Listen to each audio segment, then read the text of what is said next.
Hello hello hello, कैसे हो? Welcome to the channel. आज के वीडियो के अंदर हम लोग पढ़ रहे हैं आइसो ऑस्मोटिक और आइसोटोनिक सॉल्यूशन के बारे में। ठीक है, तो इनका युद्ध करवा देते हैं, इनकी जंग करवा देते हैं, देखते हैं कौन जीता है, कौन अपने बारे में ज़्यादा चीज़ें बता पाता है। देखिए, सबसे पहले मैं बात करूँगा, अगर आपके पास ऐसे सॉल्यूशंस हैं जिनकी ऑस्मोलैरिटी सेम है। पहली बात, ऑस्मोलैरिटी क्या होती है? और एक वर्ड आएगा टोनिसिटी। तो इनके लिए आप जस्ट पिछला वाला वीडियो देखिए, प्लेलिस्ट में आपको समझ आ जाएगा कि टोनिसिटी क्या होती है और ऑस्मोलैरिटी। टोनी मतलब कौन? टोनी कक्कड़ नहीं, it's tonicity, it's different. Okay, so solutions having same osmolarity, उनको हम लोग कहते हैं आइसो ऑस्मोटिक सॉल्यूशन। और ऐसे सॉल्यूशन जिनकी सेम टोनिसिटी होती है उनको आइसोटोनिक सॉल्यूशन कहते हैं। ठीक है, ऑस्मोलैरिटी टोटल सोल्यूट कंसंट्रेशन पे डिपेंड करती है और टोनिसिटी हमारी सिर्फ नॉन परमिएबल वाले जो सोल्यूट होते हैं उनकी कंसंट्रेशन पर डिपेंड करती है। ठीक है, तो हमारे पास बेसिकली दो सॉल्यूशंस जो होते हैं जो कि डिफर करते हैं with respect to tonicity and osmolarity. देखिए, if two solution differ with respect to tonicity irrespective of their osmolarity, water movement will occur from hypotonic to hypotonic solution. ये सब थ्योरी वोरी छोड़िए, मैं मेन कॉन्सेप्ट पे आता हूँ। कॉन्सेप्ट क्या है? अगर देखो, सपोज यहाँ पर हमने क्या लिया, इनिशियल स्टेट में ये दो हमारे पास कंटेनर्स हैं, यहाँ पे ये बीच में आप मेम्ब्रेन मान लो। ठीक है, अब आपके पास इधर वाले कंटेनर में भी प्रोटीन है और इधर वाले में भी प्रोटीन ही है। ठीक है, और कंसंट्रेशन देख रहे हो दोनों की सेम है, 4 दोनों में प्रोटीन है। ठीक है, और प्रोटीन कैसा होता है? Protein is non permeable solute, और ये नॉन परमिएबल सॉल्यूट है, परमिएबल नहीं होता। तो इसका मतलब ये प्रोटीन खुद तो चल के जा नहीं सकता, मेम्ब्रेन को क्रॉस कर नहीं सकता, और करेगा भी क्यों आखिर? क्योंकि कंसंट्रेशन दोनों की सेम है। तो हम ये कहेंगे कि initially the two solutions are iso osmotic और आइसोटोनिक। आइसो ऑस्मोटिक भी है और आइसोटोनिक भी है। टोनिसिटी किस चीज पर डिपेंड करती है? अभी भी मैंने बताया था, टोनिसिटी किस पे? नॉन परमिएबल सॉल्यूट पे। तो नॉन परमिएबल सॉल्यूट दोनों साइड सेम है, कंसंट्रेशन सेम है भाई साहब। ठीक है, तो आइसोटोनिक हो गया। Iso osmotic total solute concentration पे डिपेंड करता है। तो टोटल सॉल्यूट कंसंट्रेशन इधर कितनी है? प्रोटीन ही है, बस एक ही है सॉल्यूट, तो 4, और इधर भी इसकी 4, तो टोटल सॉल्यूट कंसंट्रेशन भी सेम है दोनों साइड, तो आइसोऑस्मोटिक भी है। तो यहाँ पर एक्चुअली एट इक्विलिब्रियम भी अगर आप देखोगे तो कोई भी ऑस्मोसिस नहीं होगा। लेकिन यहाँ नेक्स्ट केस में देखो, यहाँ पर एक तरफ यूरिया लिया है 4 मोल पर लीटर और इधर यूरिया लिया 4 मोल पर लीटर। ठीक है, और इनिशियल स्टेट में ये चीज़ हमारे पास। ठीक है, अब यूरिया क्या होता है? अब है ना, यूरिया और जो आपके इस तरीके के और सब्सटेंसेस होते हैं, मैंने यहाँ बताया था, इनको कहते हैं अपन लोग इनइफेक्टिव ऑस्मोल। यूरिया, अल्कोहल, ये सब है ना, ये इनइफेक्टिव ऑस्मोल होते हैं। ठीक है, ये परमिएबल सॉल्यूट्स होते हैं। ठीक है, परमिएबल सॉल्यूट्स होते हैं, ये इनइफेक्टिव ऑस्मोल भी कहते हैं। अब हमारी जो टोनिसिटी है वो किस चीज पर डिपेंड करती है? अगेन फिर बोलो, नॉन परमिएबल सॉल्यूट पे। क्या इस केस में नॉन परमिएबल सॉल्यूट प्रेजेंट है? नहीं है, तो हम ये मानेंगे कि आइसोटोनिक कंडीशन प्रेजेंट है। ठीक है, और अगर देख रहे हो ऑस्मोटिक ऑस्मोलैरिटी की बात करें तो ऑस्मोलैरिटी किस पे डिपेंड करती है?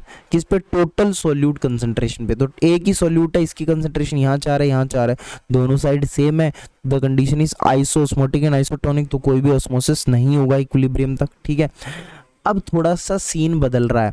अब इस सीन में हम लोग क्या कर रहे हैं? प्रोटीन ले रहे हैं एक साइड और दूसरी साइड हम लोग ले रहे हैं प्रोटीन के साथ साथ यूरिया। कहने का मतलब, अगर मैं इस वाले बीकर की आपको टोटल सॉल्यूट कंसंट्रेशन दिखाऊं, अगर मैं आपको इस वाले बीकर की टोटल सॉल्यूट कंसंट्रेशन पूछूं, तो आप बोलोगे ये कितनी हो जाएगी? 8 हो जाएगी। अच्छा, ध्यान से सोच के बताओ, ऑस्मोलैरिटी किस चीज पर डिपेंड करती है? टोटल सॉल्यूट कंसंट्रेशन पर डिपेंड करती है। इधर टोटल सॉल्यूट कंसंट्रेशन 8 है और इधर 4 है। ठीक है, 8 है और इधर 4 है। ठीक है, तो अब जो सॉल्यूशंस हैं, दो सॉल्यूशन, ये हमारे ऑब्वियस सी बात है, इनकी ऑस्मोलैरिटी तो डिफरेंट है, तो हम लोग कहेंगे ये कैसे हैं? आइसो ऑस्मोटिक तो हैं। उसके अलावा, है ना, उसके अलावा अब टोनिसिटी चेक करते हैं। देखो, टोनिसिटी किस पर डिपेंड करती है? सिर्फ नॉन परमिएबल। नॉन परमिएबल कौन सा है इसमें से? ये प्रोटीन है, ये नॉन परमिएबल है, इसकी कंसंट्रेशन यहाँ 4 है, यहाँ भी प्रोटीन नॉन परमिएबल 4 है। तो कहने का मतलब कंसंट्रेशन दोनों साइड सेम है, टोनिसिटी सेम होगी, तो कहने का मतलब ये जो आपके दो सॉल्यूशन है ये आइसोओस्मोटिक तो नहीं है क्योंकि कंसंट्रेशन डिफरेंट है, बट ये आइसोटोनिक ज़रूर है, ठीक है, आइसोटोनिक है। So osmosis will not occur. Osmosis कब होता है? ऑस्मोसिस तब होता है जब टोनिसिटी में फ़र्क आता है। टोनिसिटी तो सेम है, समझ रहे हो मेरी बात, टोनिसिटी तो सेम है। तो अब क्या होगा, नॉर्मली जो आपका ये यूरिया है विच इज़ परमिएबल, तो यूरिया इधर से क्रॉस करके आपका यूरिया ही आधा आधा डिस्ट्रीब्यूट हो जाएगा, 2 इधर चला जाएगा मोल और 2 इधर रह जाएगा, ठीक है। तो ये इक्विलिब्रियम पर इस टाइप की कंडीशन यहाँ पर बनेगी, ठीक है। खुद ही जो आपका परमिएबल सोल्यूट है वो चला जाएगा। सोल्यूट जब नॉन परमिएबल होता है तब वाटर आता है और तभी आपका ऑस्मोसिस होता है।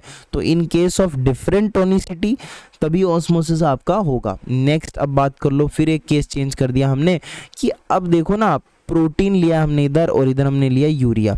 यूरिया और प्रोटीन एक तरफ परमिएबल लिया है और एक तरफ नॉन परमिएबल लिया। सीधी सी बात, देखने से समझ आ रहा है टोनिसिटी डिफरेंट ही होगी। टोनिसिटी अगर यहाँ देखोगे 4 है और यहाँ पे 0 है तो क्या होगा, वाटर का मूवमेंट होगा कहाँ से कहाँ, इधर से इधर की तरफ वाटर का मूवमेंट होगा, ठीक है। और क्या होगा, साथ में ये यूरिया ये परमिएबल है ना, तो ये भी क्या करेगा, डिस्ट्रीब्यूट हो जाएगा, 2 इधर आ जाएगा 2 इधर रह जाएगा, ठीक है। तो at equilibrium this will the condition, read this, okay. Next thing, हाँ, अकॉर्डिंग टू दिस थिंग, अब देखो टोनिसिटी के रेस्पेक्ट में अगर हम देखें तो सॉल्यूशन हमारा 3 टाइप का होता है। एक तो होता है अपना एक हाइपोटोनिक, एक आइसोटोनिक और एक हाइपरटोनिक। अच्छा, हाइपोटोनिक में क्या होता है, हाइपो मतलब कम, हाइपर मतलब ज़्यादा। तो solution having tonicity less than the tonicity of the plasma.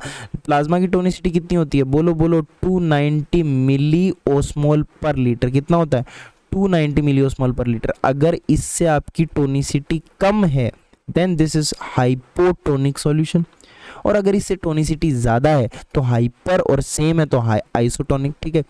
Example थोड़ा सा ध्यान रख लेना, हाइपोटोनिक सॉल्यूशन का एग्जाम्पल हो जाएगा 0.45% NaCl सॉल्यूशन, हाइपरटोनिक का हो जाएगा 3% और आइसोटोनिक का हो जाएगा 0.9% NaCl, ठीक है। अच्छा, ठीक है।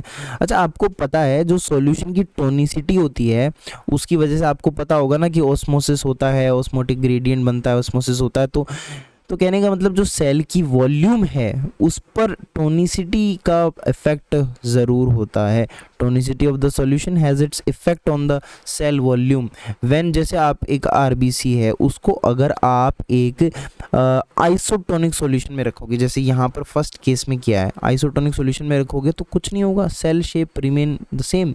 और अगर आप इस RBC को हाइपोटोनिक मतलब लेस कंसंट्रेटेड सॉल्यूशन में रखोगे, मतलब जिसमें टोनिसिटी कम होगी, जैसे बाहर कितनी है 200 है और अंदर RBC के कितनी है 290 है, तो टोनिसिटी अंदर ज़्यादा है, ठीक है। तो अगर आप इस तरीके से रखोगे तो वाटर कहाँ से कहाँ जाएगा, बाहर से अंदर की तरफ जाएगा, तो सेल की वॉल्यूम इंक्रीज हो जाएगी। So in hypotonic solution, remember this line, the cell volume increases. In hypertonic solution what happens, cell volume decreases, water will leave the cell as it is showed in the third figure, right? Next, clinical importance क्या है tonicity की। देखो clinical importance ये है, body के हिसाब से अगर हम बात करें तो अगर आपका अगर आप कुछ इंट्रावेनस इन्फ्यूजन कर दोगे हाइपोटोनिक फ्लूइड का, अगर आप वेन्स में डाल दोगे, इंट्रावेनस मतलब वेन्स में अगर आप इन्फ्यूज़ कर दोगे हाइपोटोनिक फ्लूइड, तो इसकी वजह से ECF की जो टोनिसिटी होगी वो रिड्यूस हो जाएगी, और ECF की टोनिसिटी कम होने की वजह से ओवर हाइड्रेशन, सेरिब्रल एडेमा और कोमा जैसी सिचुएशन बनती है, क्योंकि जो वाटर होता है वो क्या करता है, वो एंट्री करता है सेल्स में।